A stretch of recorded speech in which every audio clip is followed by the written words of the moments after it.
witness shall not be unpunished, and he that speaketh lies shall not escape. A false witness shall not be unpunished, and he that speaketh lies shall not escape. God is keeping track of every lie. There is no escape. Proverbs 19:5. I will tell the truth, for God will punish every lie. Proverbs 19:5. A false witness shall not be unpunished, and he that speaketh lies shall not escape. A false witness shall not be unpunished, and he that speaketh lies shall not escape. Proverbs 19:5. Hello and welcome everybody to a new video from Jörg, Juggler 66 Hour of the Truth. Today we have Sunday the 16th of September 2018, a nice sunny and warm day over here in Belgium, and I think not very much different over there in Germany, where Brother Michael is again with us today, as he was shamefully absent yesterday. We missed him sorely, that's why he came back today. Wonderful. And of course also I have my brother Brett connected with me, because we are gathered here together to do the 12th reading of the subject that Peter never was in Rome. Simon Peter meets the competition. Simon Peter versus Simon Magus, Simon the Sorcerer. We are going to continue to read in the book from Ernest L. today, and we will see some very awkward and pagan stuff in that book. But as I said already yesterday, this is the reason why we are going to read this whole book of Ernest L. even though we have had this 24 pages introduction on the same subject that was very much based on the Bible, as is Ernest L. Martin's book. But Ernest L. Martin also puts us through a quote-unquote time travel through the history in his book, and that's going to be very interesting, I can assure you, to follow this today. But I have to shut up for a second and invite my two guests here who are connected with me on Skype on the call. And first I want to refer to Michael, who is quite close over there in Germany. How are you doing, Brother Michael? And very much welcome to the broadcast today. Yes, hi there. Thank you for inviting me. And I was missing you both too yesterday. But of course, you were so nice to hand over the audio files so that I can keep up with the content of this lecture, and I'm very much pleased that I can be here today. And Brett, welcome to the broadcast too. Thank you, Jörg. Yes, all the way from Romerica over here in the central part of the continent here, near the Mississippi, near the twin cities of Romerica, in northern central Romerica, yes. Well said. Yeah, we were fearing a little bit for you because you lost your internet connection a few hours ago, Oh, right? yeah. That's the thing. I guess my router bit the dust on the Ethernet ports. I don't usually use wireless. I use Ethernet, and that way you keep the brain waves, you know, a little clearer. I know that there are a lot of people that say, "Oh, you're a tinfoil hat conspiracy theorist since you think those waves affect your brain," but I'm sorry, they do. And I can, yeah, they do, and I can prove that because, well, I've sensed it for myself. There are specific frequencies that will resonate in your awareness. Let's just put it that way. But you can't pick up on all these frequencies unless you have recognized them, and I have recognized them, and I don't like them, and I try and do what I can to keep that at a minimum. And since I don't live in the city, I'm blessed with not many of them. Let's put it that way. There's very few, and it's kind of a weak signal, so no problems. No problem. Yeah, it's a little bit different over here. I mean, this is why I switch off my router when I go to sleep at night, because my internet and my quote-unquote desk is in my bedroom, and then I switch off my router because that also is working for wireless connection. But I live in an apartment building where there are 4 other routers in the neighborhood, and of course I get all their radiation. But I feel quite a difference in my sleep since I turn off my own router. I just pull the plug at night. And I really feel a difference with that, you know. So anybody who says you're just a tinfoil hat, I say, well, try it and you will see the difference. And also, I will not put my cell phone. I put my cell phone next to my head, but it is switched off, completely off. It just starts the next morning with the alarm clock, you know. Oh, cool. Yep. And then the cell phone goes up, and then it asks, you want to switch on the cell phone? Do you want to turn on the cell phone after the alarm clock? And then I say yes, and then it starts the telephone, and everything is all right. So I don't have that radiation really next to my head either, and I don't need another kind of clock or whatever in my bedroom. You know, I think there are a few advantages in Europe. There's more demand for these types of products. And in America, we are just going with the flow. You know, these people just, they buy the wireless telephones, the wireless internet, Brett, the wireless this, the wireless we are radiated here like rats. Yeah. Absolutely. Yeah, there's no we are difference too. between Europe and the United States of America. You can be sure about that. You know, I have a friend of mine who is quote-unquote a computer expert, the one who installed my computer that I have right now here. Yeah. He told me things about wireless connections all over here in Belgium. He said you wouldn't believe, it doesn't matter anyhow if you switch off your router or not at night. And I said, well, I sleep better. And he thinks, then he says, well, then that's just in your head. I said, maybe that's true, but at least in my head, then I sleep well, you know. That's right. If it makes you feel better, you just do it. If it makes me feel better, I just do that, you know. Yeah, me too. That's the point. But I can tell you, we are grilled over here in Europe as much as you are in the United States of America.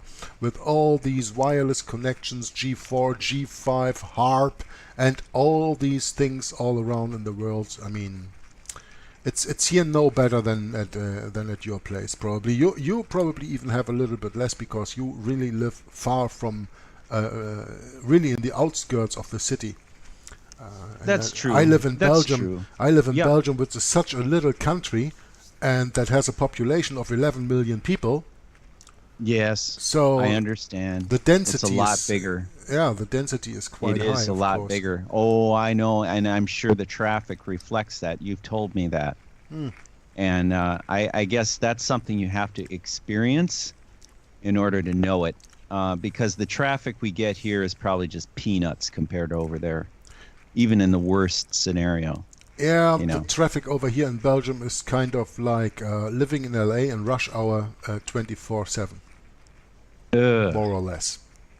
That's a little bit exaggerated, but that gives you an idea what it is all about. But anyway, let's go to the reading, to the book of Ernest L. Martin.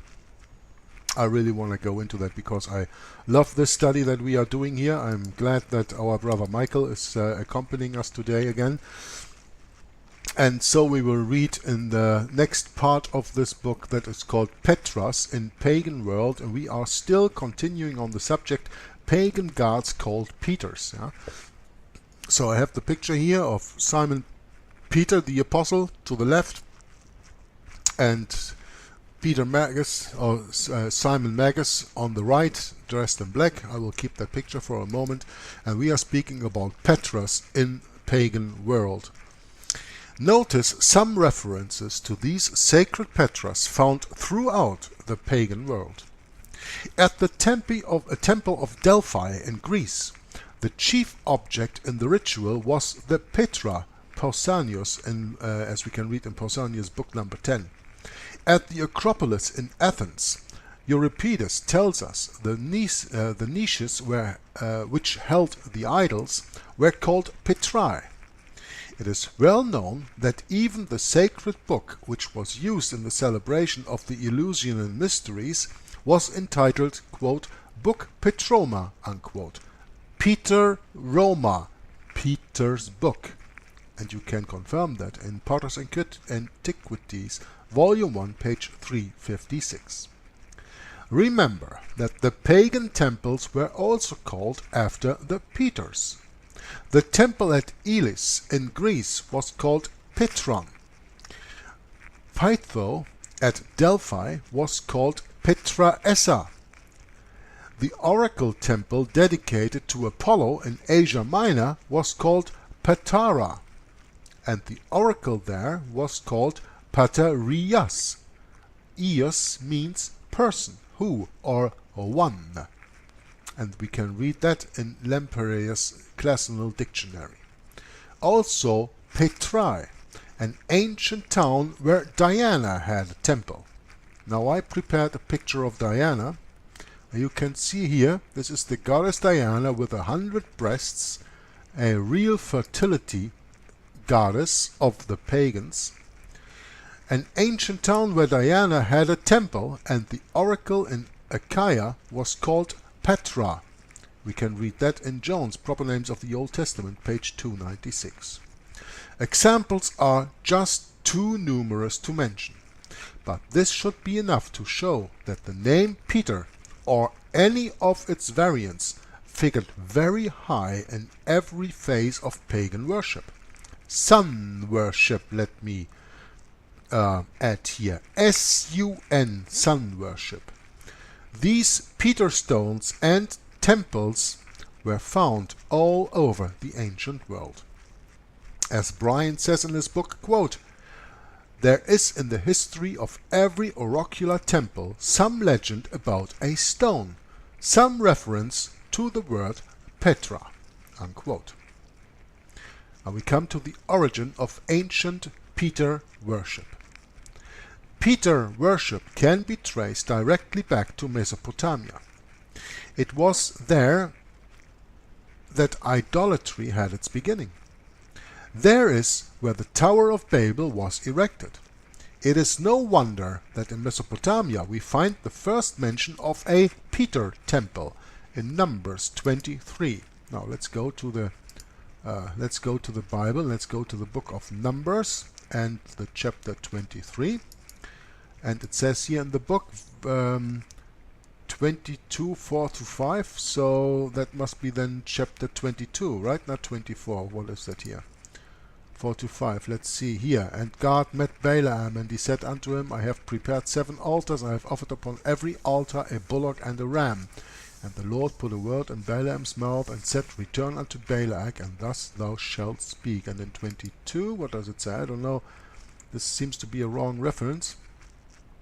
"And Moab said unto the elders of Midian, Now shall this company lick up all that are round about us, as the ox licketh up the grass of the field. And Balak the son of Zippor was king of the Moabites at that time. He sent messengers therefore unto Balaam the son of Beor and Pethor, which is by the river of the land of the children of his people, to call him, saying, Behold, there is a people come out of Egypt. Behold, they cover the face of the earth, and they abide over against me." So I don't know which reference is correct in Numbers 23, 22, 4, 5. We just read it, that the false prophet Balaam was called to prophesy against Israel. Further, in Deuteronomy 23, verse 4, so let's go there. Deuteronomy, that's the 5th book of Moses. What is it? 23, 4 it says? 23 verse 4, it says, "Because they met you not with bread and with water in the way when ye came forth out of Egypt, and because they hired against the Balaam the son of Beor and Pethor of Mesopotamia to curse thee." You see, Pethor is kind of a Peter, right? As it says here, we read that this Balaam had been called from Pethor of Mesopotamia. That is, from the Peter of Mesopotamia. So the connection that I make here, gut feeling wise, is the correct one. The Bible uses this word to make the same reference to the Peter of Mesopotamia, a pagan god. Okay, so this Pethor or Peter, either spelling is correct but probably pronounced exactly the same. This Peter was the place of an oracle temple. In the Dictionary of Proper Names of the Old Testament, edited by A. Jones, we find that Balaam's Peter was the sacred high place, quote, where there was an oracular temple, and hence called Peter or Petora, which meant place of interpretation, or oracular temple. Here was, no doubt, a college of priests of whom Balaam had been appointed chief Petora or Peter, unquote.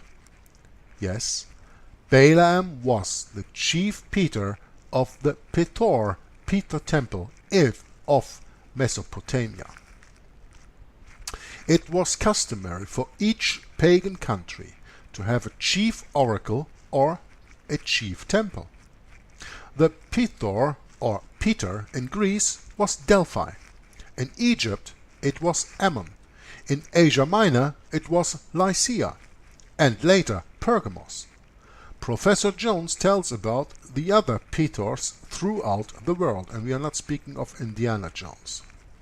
Notice, quote, these high places were scattered about in many parts. There was a city of interpretation in Achaia called Petrae, and another in Lycia called Petara, where Apollo had an oracle. Pethor was in after times celebrated for the worship of Eilat, unquote. Now, Balaam is the chief Peter, or the chief god. And what's another name for Balaam? Probably Baal, and that leads us, I guess, to Nimrod, which leads us to the source of all pagan religions. Babylon, huh? Mm-hmm. But Balaam came from Pethor on the Euphrates, the oracle of Mesopotamia. He was no less than the chief Petora, as Jones mentions, of the very home of idolatry and false religion. The very meaning of the name Balaam shows he considered himself as sitting in the very chair of Nimrod, the beginner of the mystery religions. The name Balaam means in Semitic tongues, conqueror of the people. This was the exact proper name the Greeks used to designate to Nimrod. They called him Nikolaus, which also meant conqueror of the people. And Nikolaus is what we call in German Santa Claus, you know, the Christmas guy. Wow. Satan Claus. Yeah, Satan Claus. Conqueror of the people. Yeah. Yeah. Interesting. And especially conqueror of the hearts of children, right? Now in the New Testament we read of people following the doctrines of Nicolaus or Nimrod. They were called Nicolaitans. Now this is a little bit different writing here, but Nicolaitans is the way that you pronounce this. We can read of that, of course, in the book of Revelation in chapter 3, if I'm not mistaken. Thanks, Jörg. Yes.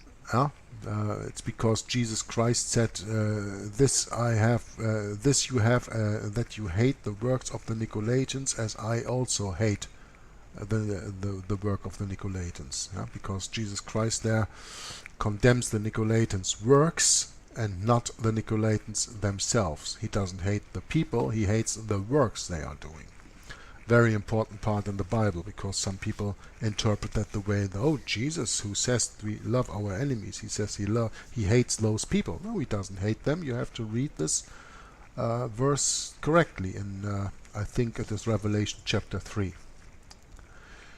Now, McClintock and Strong's Encyclopedia, speaking of them, says, quote, "The sect of the Nicolaitans is described as following the doctrine or teaching of Balaam, and it appears not improbable that this name is employed symbolically, as Nikolaus is equivalent in meaning to Balaam."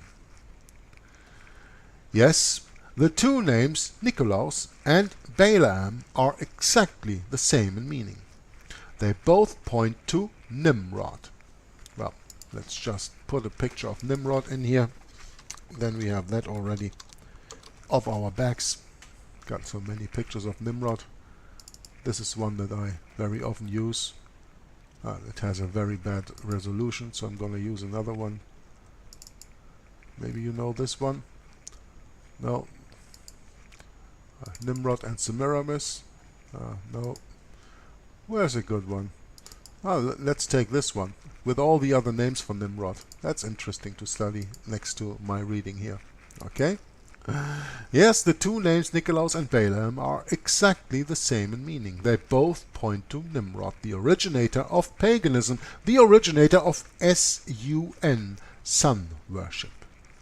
We also find that when Simon Magus, alias or also known as Simon Peter, quote-unquote Christianized the religion of Nimrod. Now, John the Apostle plainly labels his followers Nicolaitans and followers of Balaam. All of the heresies mentioned in the 7 churches are of one system, the system of Nimrod under the leadership of Simon Magus. Or, as I tried to tell you, we can call it the Simonian system. Now, let's just go to that one verse in Revelation, chapter 3, where we can read about Jesus Christ. I think is it not Revelation 3? May I interrupt a second? Yeah, please. I'm viewing the monitor, the screen of Red at the moment, but not your screen. I don't know if it's recorded correctly, this video.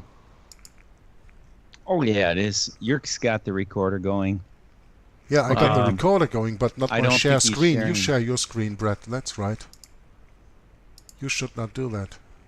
So you can follow my screen. Oh yeah, shoot. Sorry. That was me. I don't know why. Technical difficulties this morning. Yeah, now it's my screen, right? Yes. Now you have this. I mean, this doesn't change my recording that I did, but it just changes what you and Michael can see. Yeah, I just want to let you know. Okay, yeah, that's yeah, nice. I wasn't sure why that was happening. I had no idea, what was going on here. So it's Revelation chapter 2, not Revelation chapter 3. It says here, and the words of Jesus Christ are put in red. It is the revelation of Jesus Christ told to John the Revelator. And Jesus Christ says, "But this thou hast, that thou hatest the deeds of the Nicolaitans," as I said, the works, the deeds of the Nicolaitans, which I also hate. What does Jesus Christ hate? The deeds of the Nicolaitans, not the Nicolaitans themselves. That is he was speaking. Sorry? Yeah, please. Yeah, he was speaking about which I also hate and not whom I also hate. Right. But there are many people who do not even make that distinction, Michael. Yeah, good point. You're correct. I have had a few persons in the past commenting on my channel that Jesus Christ hates the Nicolaitans. I said, no, you have to read this correctly.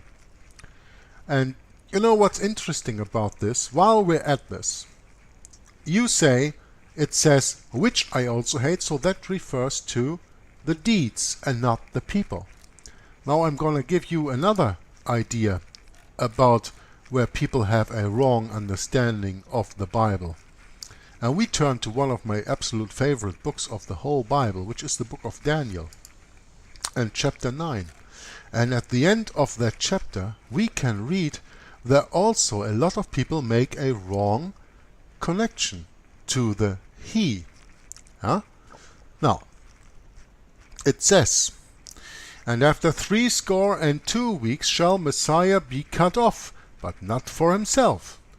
And the people of the prince that shall come shall destroy the city and the sanctuary." Okay? The people of the prince that shall come. And in verse 27 it continues and says, "And he shall confirm the covenant with many for 1 week." Okay, who is the he Daniel refers to in verse 27 after reading verse 26.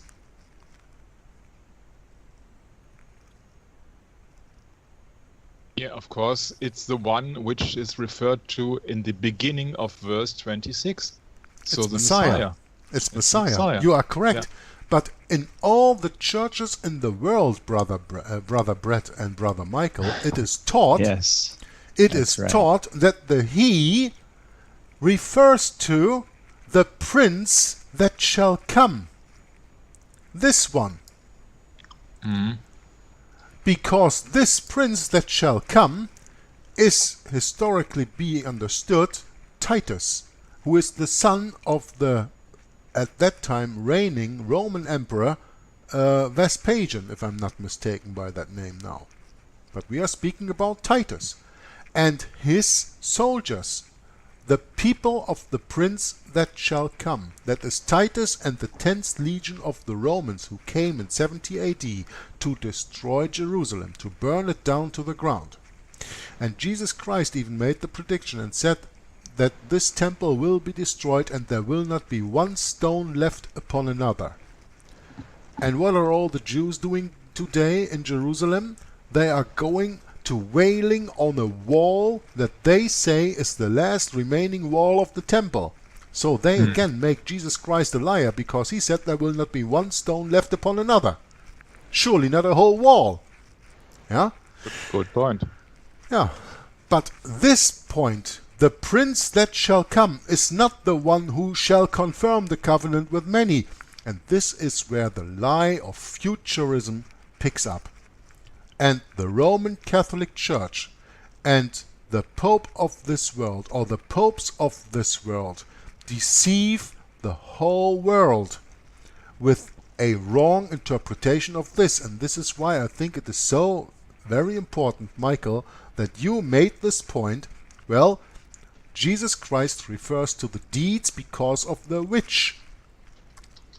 And I don't mean which with a T, yeah?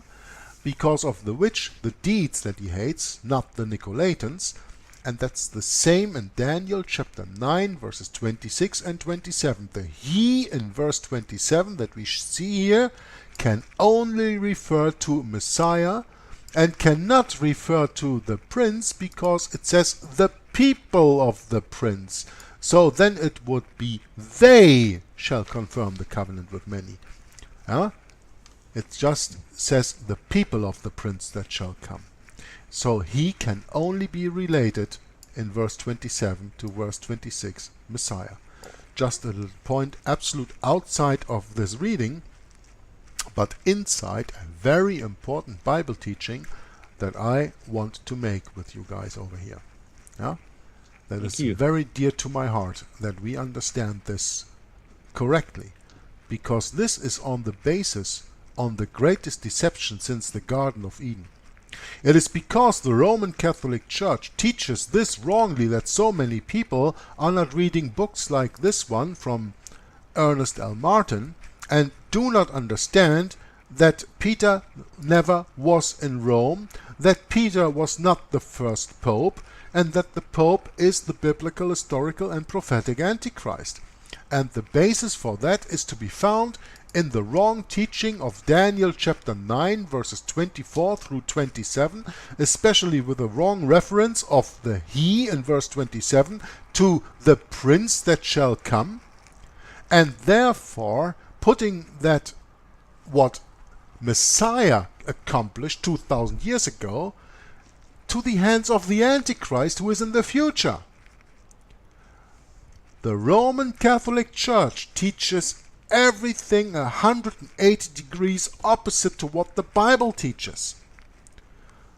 Daniel teaches what Messiah will do, and the Roman Catholic Church, with their futurist interpretation and teaching, tells you that it is not Messiah we are talking about, but that it is the Antichrist we are talking about. And by that deception, they deceive the whole world, as God warned us already, that he will send the people who do not believe in him a strong delusion. Yes, the two names Nicolaus and Balaam are exactly the same in meaning. Yeah? We are speaking of the Christianized religion of Nimrod. All of the heresies mentioned in the 7 churches and in the book of Revelation in the first 3 chapters, we go through all the warning that Jesus Christ speaks out into the first 7 churches, are of one system only, and that is the system of Nimrod, under the leadership of Simon Magus, the real first bishop of Rome. Any comments from any of you brothers there? No. Nope. Okay.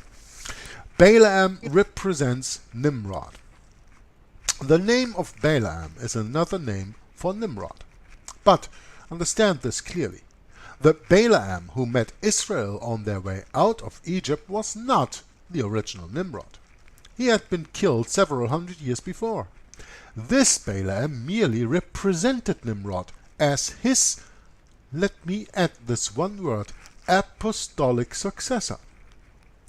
We are all aware that Joshua, being a successor of Moses, was looked on as sitting in Moses' seat. Even in Christ's time, the scribes and Pharisees sat in Moses' seat of authority, as we can read in Matthew chapter 23, verses 1 through 4. So it was with Balaam. He maintained one of the proper names of Nimrod to signify that he was the legitimate successor of the arch-rebel. And to emphasize his authority, Balaam could point to his headquarters as the Pethor or Peter of Mesopotamia. Therefore, the Moabites, in their hatred for Israel, called for the chief priest of the pagan world. They ignored the priesthood of their own national gods, going to the highest authority they knew. Josephus represents this false prophet as Balaam, who lived by the Euphrates and was the greatest of the prophets of that time. Balaam was the successor of Nimrod, the Pontifex Maximus of the pagan world. His headquarters was the Peter on the Euphrates, the St. Peter's of Mesopotamia, the chief oracle of paganism, the chief oracle of sun worship. This is a shocking revelation if you have never heard it before, but one which stands the test of the Bible and ancient religious history. And most important of all, it stands the test of the Bible. There is nothing more important but to measure everything on the Word of God, on the Bible, and to understand that everything has to stand in the face of the Word of God. And this test stands of the Bible because it is written in the few parts that we read already. In the book of Deuteronomy, I think we read here, and Numbers, right? Just when we scroll a little bit up, we read this here in Numbers and in Deuteronomy. And there we read about this Balaam, and that absolutely stands the test of the Bible. Now, let's go to some other pictures here. Peter guards come to Rome. Now, they are going on a journey from Mesopotamia to Rome in Italy. It is well-known history, the author continues to say, that in the earliest ages the center of civilization was in Asia and Mesopotamia.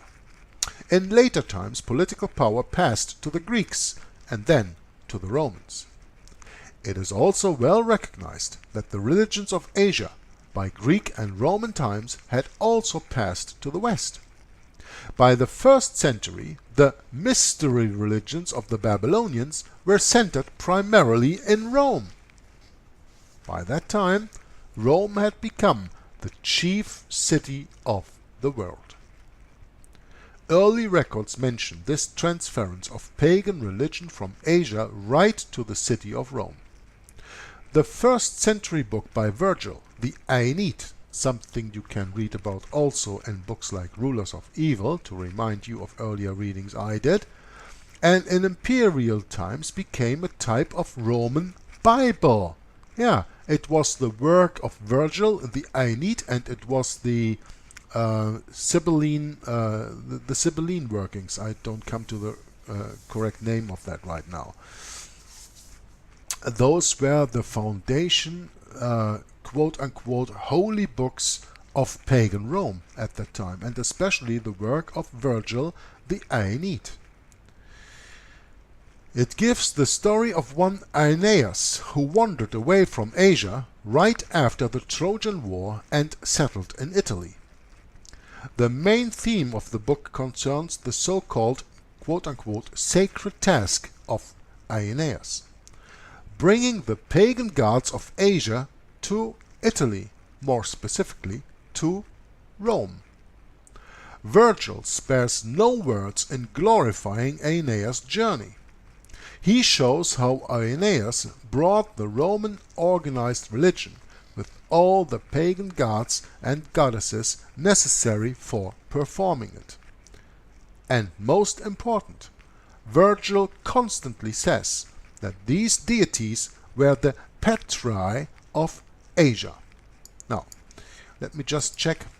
I think I have a picture here of Virgil's work. And I know that there's a audiobook on YouTube where this work is being read. That will just ask at least 10 hours of your attention. I have that in my watch later list and on my channel, but I didn't care to do that because listening to an audiobook, probably even by oftentimes read by a computer voice, is something different than doing a book reading and discussion like we do over here.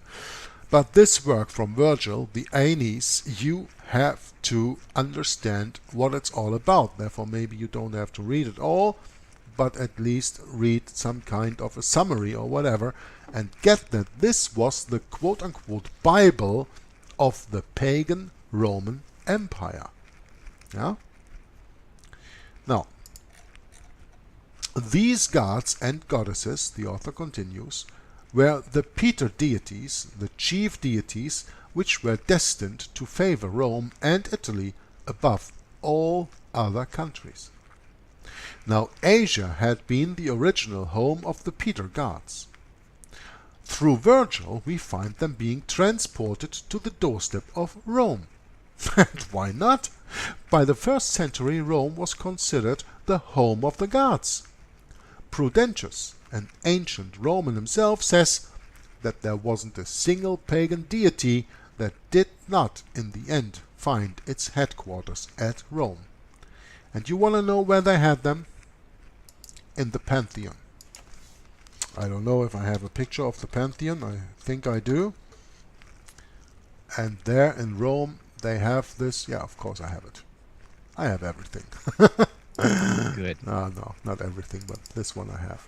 So, here you can see the everything Pantheon. you need, brother. Yeah, everything I need. Yeah. This is the Pantheon, of course, a nice obelisk in front of it. And what is the Pantheon? The Pantheon is a temple of Jupiter. Yeah, look at the dome. Huh? Okay. Jupiter, yeah. Jupiter. J.U. Peter. Yeah, exactly. I should say J.U. Peter. J.U. Peter, yeah. The great dome in the sky. Oh, gee. This is the ancient one, yeah, of course. In America now you have the modern version of that in Washington, D.C.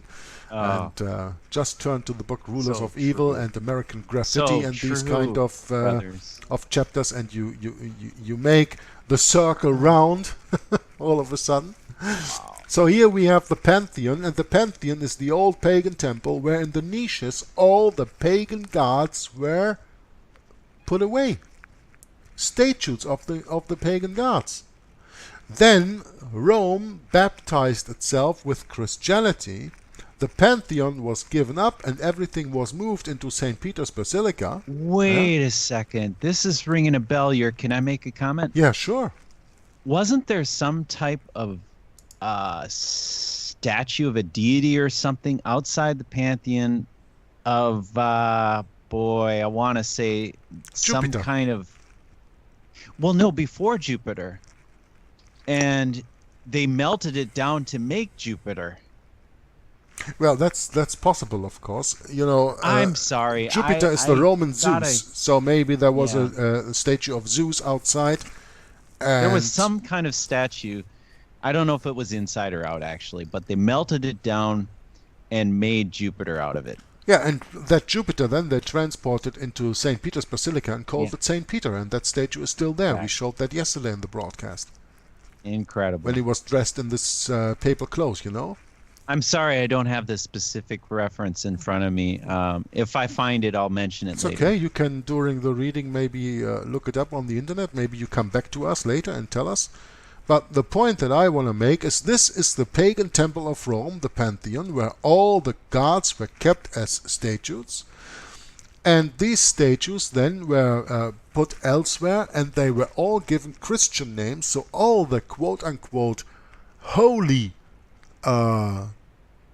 saints of the Roman Catholic Church are actually old pagan gods. And this one picture that I showed you before, well, I even have another one here. I did that doing the reading of Babylon Mystery Religion. Let's see, I think it is about minor gods and major gods. I just don't know which title I used. No, not this one. Let's use the word gods. Maybe that's the way that I find it. Here it is. Major gods list. This is a picture that is a page that you find when you do a little bit research after, you know, regarding the book of Babylon Mystery Religion of Ralph Woodrow. I did a search on the major gods and the minor gods, and this is a page of the major gods. So you have the deity, which is called Apollo. The origin, of course, is in Greek, as the name is Apollo. Here you can see a description of it. Also in Greek here you have Ceres, you have Diana, and you have Juno. And Juno in Greek is called Hera, Diana in Greek is called Artemis, Ceres in Greek is called Demeter. And Michael knows that very well because he lives in Germany, and in Germany Demeter is a very big company of organic food with very high standards. You know that one, Michael? A bit, yeah, a little bit. Yeah, okay, so me too. And Apollo, well, in the Greek still is Apollo. So what's my point? Well, you see here the deities of a Roman, and the origin of it comes from the Greek. So this is the original name. This is then the Roman name. Yeah, the Greek Apollo became the same Apollo in Rome, but Demeter from Greece became Ceres, Artemis became Diana, and Hera became Juno. And they all became then, in quote-unquote Christianity, what is Roman Catholicism today, they all have been given biblical names. Yeah. So what you need to understand, and I think this is the point that must be made sometime, the pagan Tammuz is what the Roman Catholics call Jesus. And the pagan Semiramis they call Mary. And the pagan Nimrod they call the Father. That is the Trinity. And the Trinity is a Babylonian, false, satanic teaching. Because in the Bible there's no Trinity. There's the Father, the Son, and the Holy Ghost, and those three are one, but there's no ever spoken of a Trinity. If you think that you are so smart that you can explain to me the Godhead, then try and do your best. But God does not explain the Godhead. He leaves that up as a thing to know when we probably gonna meet him. But he never speaks of a Trinity. But the Roman Catholic Trinity of Father, Son, and Holy Ghost is Nimrod, Semiramis, and Tammuz. And when you go into the Roman Catholic Church and you attend to a Mass and you receive the Eucharist, you don't receive Jesus Christ, you receive Tammuz, who is sacrificed all over again. Whether you like it or not. But the truth is the truth. And this is the Pantheon in Rome, where all these pagan gods resided in the time that we are reading of here. Yeah? Well, Jörg, if you wouldn't mind to make a comment quick No, about surely that. not. Why should I? I found that little bit of information here on a Google search, and Okay, I've you never can send heard it of via this book Skype. before. We can have a look at it if you want to. I've never heard of this book before, but very interestingly, I will send it to you here as soon as I get the link there. And it looks like page 46, Temple of Jupiter Capitolinus. Mm-hmm. And on Temple of Jupiter this Capitolinus. Although this magnificent temple, the pride and wonder of ancient Rome, has disappeared, a catalogue of the Roman temples would hardly seem complete without some notice of its site. Is that what you wanted to share with us? Oh, there's all kinds of information in here. And actually, did you see this paragraph here? It says Temple of Jupiter Capitolinus. Yes, although the magnificent temple. Is that what you were reading, right? That was I was reading, yeah. Sure. So down, I mean, this is really interesting history, and the trouble with this is there's so many details here. Takes a little while to read through this and get all the pronunciations down. But for me personally, but it looks like this temple was struck in 64 BC. When the celebrated bronze wolf was injured, as described. This is at the bottom of this page on the first section on the left, and then to the right. It was struck by lightning in 64, when the celebrated bronze wolf was injured, as described by Cicero.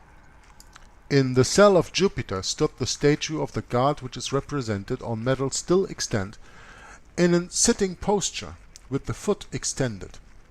A well-known tradition states that Leo I, that's probably Antichrist Pope Leo I, in the middle of the 5th century, melted down this statue to cast the bronze figure of Saint Peter, but the tradition, though repeated by numerous writers, does not seem to rest on any recognized authority. Several quote-unquote fathers of the Church, as St. Jerome, St. Augustine, St. Ambrose, and others, mention the temple as existing in their time. And there are other authorities which notice it as late as the 8th century, from which period every trace of it is lost. Yeah, you know, but there is a difference, Brett, of the Temple of Jupiter that was in Rome, this is speaking about, and the Pantheon. Oh, sure. Yeah, got it. So I was showing a picture of the Pantheon. Yeah, that's. Sorry. No, don't say sorry. Well, we were talking about the Jupiter yesterday, and I just thought this. I can't remember where I read this, but I read it somewhere, and I just had to mention it. Yeah, you know, the Pantheon was one thing in Rome that is still standing, but the Temple of Jupiter that this article speaks about, that you were looking up by Rome and its environs, by John Murray. That speaks of the Temple of Jupiter that does not exist anymore. And we were speaking of the Pantheon, and that was the temple of the gods, you know? Well, maybe the new Temple of Jupiter is Washington, D.C. No, the new Temple of Jupiter is St. Peter's Basilica. Yeah, that's right. That's right. And the mirror of that, Brett, that is in Washington, D.C., and that is the capital. The first and second piece. Absolutely. Right. This is why we have this book from Justin Fulton, Rome and Washington in the lap of Rome. Yes, and then he also wrote another book called Rome in America, which is excellent. Probably, but I don't know all the books. Oh, yeah. You know? That's a good one. That's a good one. Yeah. But the point is, this Pantheon also is a Jupiter temple, as you can see by the dome that is here. Yeah, a J.U. Peter dome that harbored all the pagan gods. And when then in 321 through Constantine, the pagan Roman Empire became the quote-unquote Christian Roman Empire, Papal Rome, the beginning of that, then all these pagan gods were taken out of there, they were placed in St. Peter's Basilica that was still to be built, I mean the dome of St. Peter's, and they were just given Christian names. But taking the same figures, and they took out of this Pantheon the statue of Jupiter, J.U. Peter, and put that in the Basilica where it still stands today. Mm-hmm. And that is that one. And that doesn't come from the Jupiter temple, which had been lost, as the author says here, probably correct. Needs that's probably interesting to read this book a little bit, as long as you can read it on the internet like this, or even get a copy of it. Maybe we can find one. Maybe even a PDF. Get this Right. book in print, it says here, but you can also, I think, I'm sure we go could maybe somewhere find down here to archive.org or whatever, Exactly and find what I was that as a PDF or whatever, and have a look at it. It even speaks here about Castor and Pollux. Here you see that where my finger is, Castor and Pollux. Not yet. I'm on the other editor. I will be right with you. So when you look at the screen here, it says here, Yep. it speaks about Got the it. temple of Castor and Pollux. yes. Castor and Pollux were these two children that were fed by the wolf. Yes. Those that's were right. in pagan Rome, the founders I of know. pagan Rome, but I know. but the Roman Catholic Church made of Castor and Pollux Peter and Paul.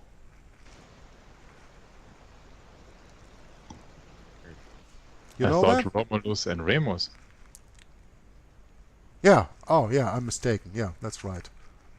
Romulus and Remus. Yeah, not Castor and Pollux. Yeah. Okay. But anyway, with all these pagan gods, you can hear it. They That's get a why little I- bit a mixed lot up. going on. I mean, this history is just incredible, isn't it? History is incredible. Yeah, fantastic to have. It is.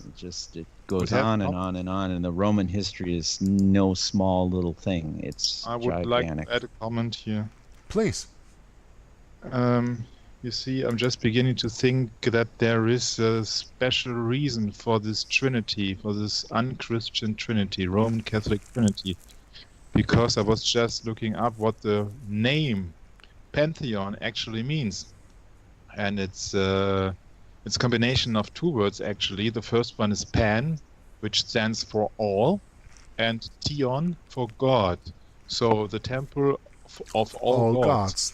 Yeah. And That's so right. that the Romans at the Mithras and many other pagan religion were used to have different gods for any purpose at all. For example, Diana was the goddess of the hunting and so on, etc., etc. They had a god for every day, as the Roman Catholics have a saint Yeah, for of every course. day. Same A thing. course. little G, just a little G, Yeah. a whole Yeah. bunch of little G's. Yeah, actually, so they had to come up with not one singular god, but with many gods. So they had at least to install a trinity. That's, in my humble opinion, the thing. It's called pantheism, brother Michael. Mm-hmm. That's right. The worship of many gods. Mhm. And that's the point. That's why the Bible says, "Hear, O Israel, our Lord God is one God." Yeah. And that's the big difference with the pagans, and that's the big difference with that deity, with that Trinity, because in that Trinity all three are gods: Mother, Father, and Son. Nimrod, Semiramis, and Tammuz. That's the point I wanted to make a little bit earlier. But when we go into this, we go into a hour-long discussion on paganism and how it hijacked the real Christianity. And this is actually the reason why we are going to read this book anyway. To Yes, show it is. to show to the people how the Roman Catholic Church abused the real Christianity, the real apostolic biblical belief, to form it into something that also the pagans could believe. Because Rome needed to fill its churches.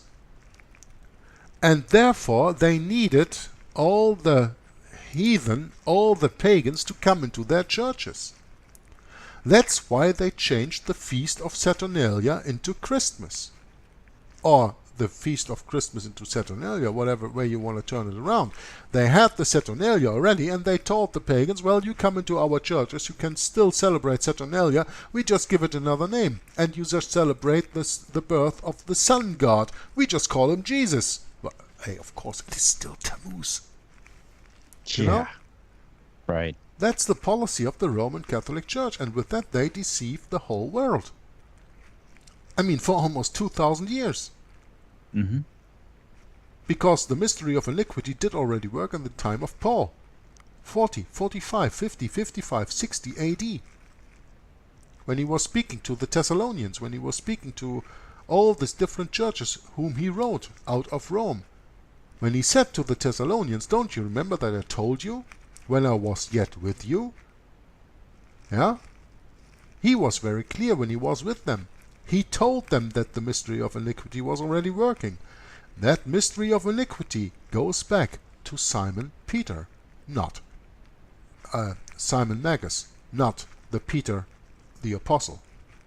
The point that we are still trying to prove by reading this, and have just been a little bit taken away into the study of old pagan Rome. But everything that we said is quite true, and everybody can check that for himself, and everybody can do his own research on that. And when I first heard about Virgil and the Aeneis, or the Aeneid, as it is also called, that was in the book of Rulers of Evil, and I really dug into it, and it's quite interesting that this guy who came from Troy went to Rome, I think even took his father or something who was quite hurt to Rome, and he took all the knowledge of the pagan of the pagan religion from Troy to Rome. Troy was Greek, or under Greece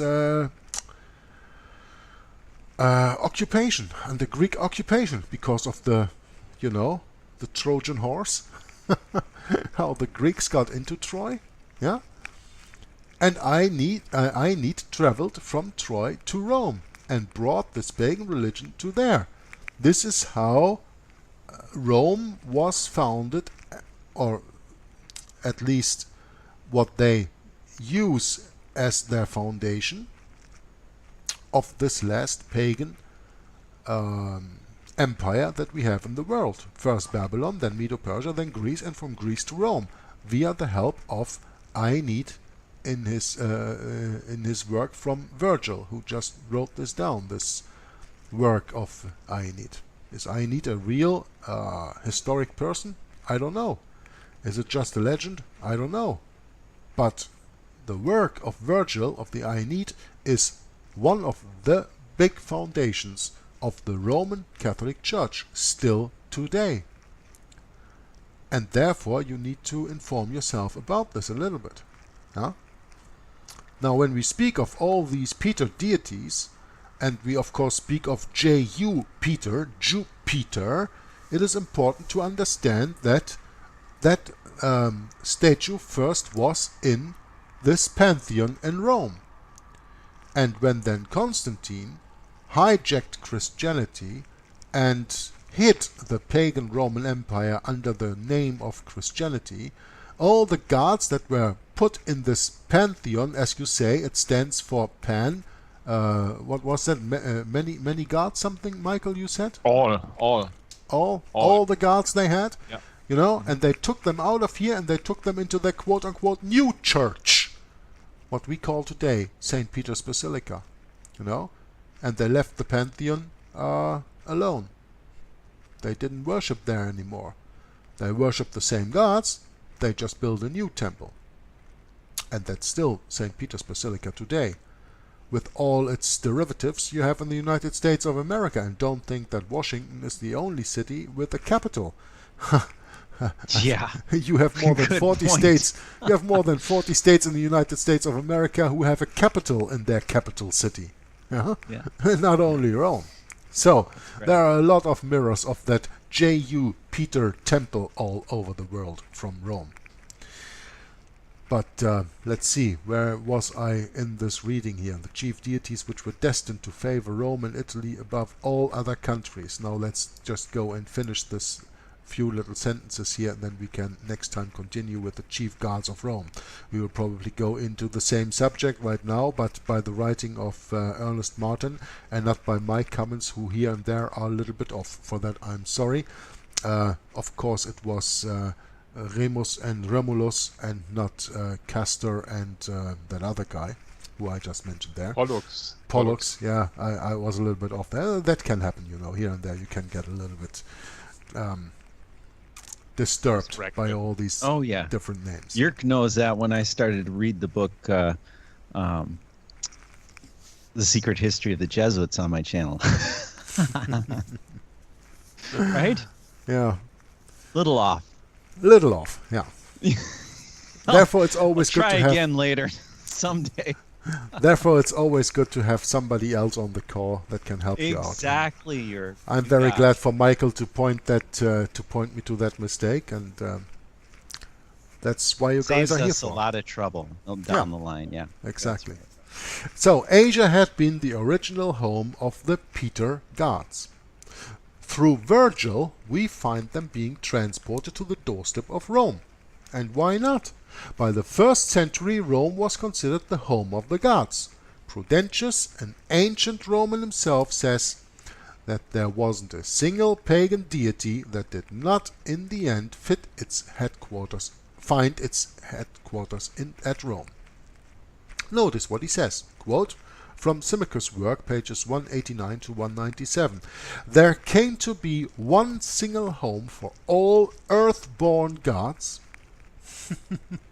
Earth-born gods, interesting way of saying that. And you may count as many temples of gods at Rome as tombs of heroes in all the world. Unquote. It could hardly be any clearer. By imperial times, Rome became the headquarters of pagan religion. It was the chief oracle of the world, the Peter for the earth. And that ends our reading today of this book, and I want to turn for a final comment to Brother Michael, and after that to Brother Brett. Please, guys. Yes, thanks for the reading. It was very informative, very interesting, and I think it was one of the most interesting, because I could connect so many dots. You see that the phrase all roads lead to Rome, I think, can be extended to all pagan religions leading to Babylon, and that the Roman Catholic Church is just Babylon in disguise.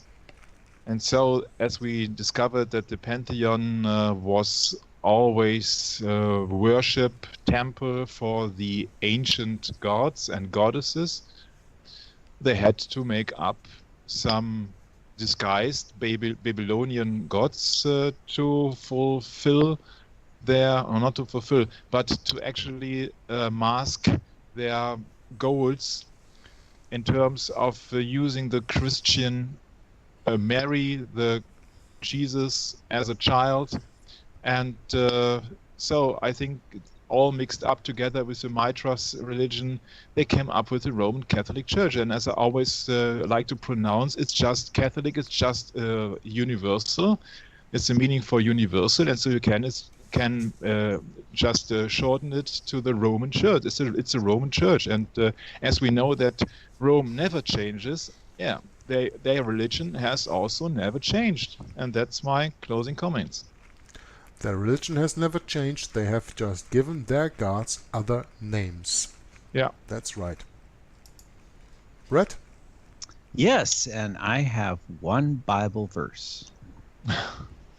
Okay? Proverbs 25:11. A word fitly spoken is like apples of gold in pictures of silver. And I think that ends the broadcast for my end. Yeah, good one. And it's very good to end a broadcast like this with a Bible quote, with the Bible word.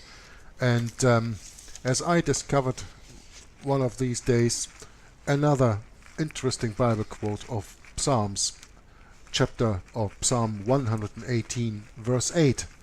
Always remember this when God says in His Word, "It is better to trust in the Lord than to put confidence in man." Until next time, Maranatha.